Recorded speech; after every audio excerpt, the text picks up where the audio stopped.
ভাই আর বর্তমানে আপনার হাটের পরিস্থিতি কিরকম? হাটের পরিস্থিতি ভাই ভালোই। এখন এখন 8 দিন মানে কোরবানির বেচা কিনা শুরু হবে না, এটা কষাই মার্কেটে চলছে। কষাই মার্কেটে চলতেছে। জি আর আপনার এই জায়গাটা দেখলাম ষাঁড়ের গরু নাকি সব? জি, এটা এটা এটা ষাঁড়েরই ওপর ডোকা বলে এটাকে, আর এটাকে বলে 3 শীত। 300 ওটাতে মানে বকনা টকনা দামর যাকে দাম বলা বলে হয়। যেটাকে বলে। আপনার ভাইয়ের বাসাটা কি চুয়াডাঙ্গা নাকি? জি না, আমার বাসা রাজশাহী ডিস্ট্রিক্ট, রাজশাহী ডিস্ট্রিক্ট, চাঁপাইনবাবগঞ্জ, নাচল চাঁপাইনবাবগঞ্জ। থানা।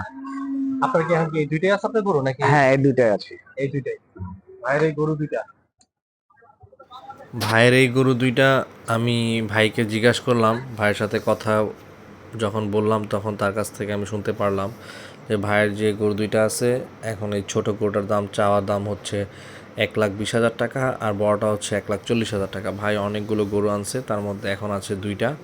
আর ওই পাশে হচ্ছে ভাইয়ের আরেকজন আর কি, তাদের প্রতিবেশী বলা চলে, তারই আরেকজনের গরু, তারও অনেকগুলো গরু ছিল। তো এখন তার একটাই গরু আছে, আর সব গরুগুলো বিক্রি হয়ে গেছে। দেখেন আমি আপনাদের দেখাচ্ছি ক্যামেরা দিয়ে যে আসলে ওই পাশটা সম্পূর্ণই ফাঁকা।